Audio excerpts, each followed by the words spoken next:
So last month, my friends and I decided we were going to embark on a new intellectual journey, starting a book club.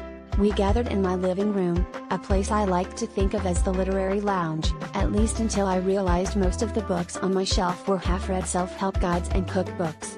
We had all agreed to read War and Peace, not because any of us were particularly interested in Russian literature, but because it sounded impressive and we figured it would give us something to talk about over the next few meetings.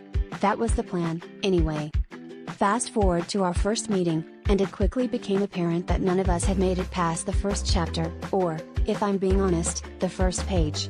Instead of delving into the intricacies of Tolstoy's characters, we found ourselves discussing the intricacies of which pizza toppings best represented our personalities. Sarah argued that pineapple on pizza was a metaphor for misunderstood brilliance, while Dave insisted that sausage and pepperoni were the only toppings that truly embodied the spirit of the proletariat. I wasn't sure what that meant, but it sounded deep. As the evening wore on, our discussions on pizza philosophy only grew more intense.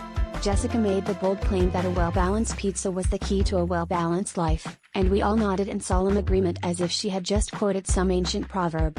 By the time we reached our third pizza, which was supposed to be a margarita but somehow ended up with anchovies and jalapenos, we realized we had officially veered off course. Our book club had turned into an impromptu pizza tasting panel, and nobody seemed to mind.